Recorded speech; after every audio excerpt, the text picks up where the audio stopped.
நம்ம ஒன்று விசுவாசிக்கணும், கர்த்தர் என் மேல் நினைவா இருக்கிறாரு. எப்படிப்பட்ட வெள்ளங்களும் எனக்கு விரோதமாக வரும், ஆனால் தடுத்து நிறுத்தப்படும். பிரவாகித்து கொண்டிருக்கும், என்னை சுற்றிலுமா பிரவாகித்து கொண்டிருக்கும், ஆனால் அது என்னை மேற்கொள்ள முடியாது. வேதம் சொல்கிறது, உனக்கு விரோதமாய் சத்துருக்கள் எழும்புவார்கள், ஆனாலும் உன்னை என்ன செய்ய மாட்டாங்கன்னா மேற்கொள்ள மாட்டாங்க. சத்துரு எழும்ப மாட்டாங்கன்னு சொல்ல, சத்துரு எழும்பும், பிரச்சனைகள் எழும்பும், போராட்டங்கள் எழும்பும், ஆனா எதுவுமே உன்னை மேற்கொள்ளாது என்பதுதான் கர்த்தருடைய வாக்குத்தத்தம். யோர்தான் நதி கரை புரண்டு ஓடுகிறது.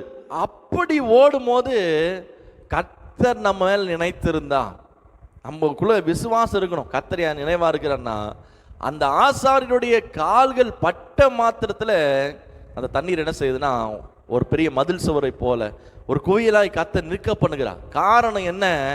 கர்த்தர் நினைக்கிறார், கர்த்தர் என் ஜெபத்துக்கு பதில் தருகிறார், கர்த்தர் என் வார்த்தையை ஆசீர்வதிக்கிறார், கர்த்தர் என் வார்த்தைக்கு செவி கொடுக்கிறார், கர்த்தர் என் கூட இருக்கிறார், கர்த்தர் என்னோடு இருந்து செய்கிற காரியம் பயங்கரமா இருக்கும்.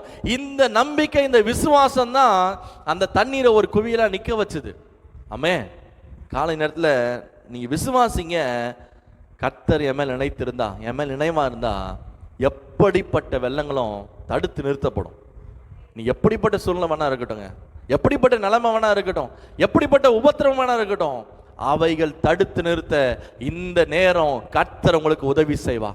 அந்த போராட்டங்கள் தடுத்து நிறுத்தப்படும், அந்த வியாதிகள் தடுத்து நிறுத்தப்படும், அந்த உபத்திரம் தடுத்து நிறுத்தப்படும், அந்த போராட்டம் பிரச்சனைகள் தடுத்து நிறுத்தப்படும்.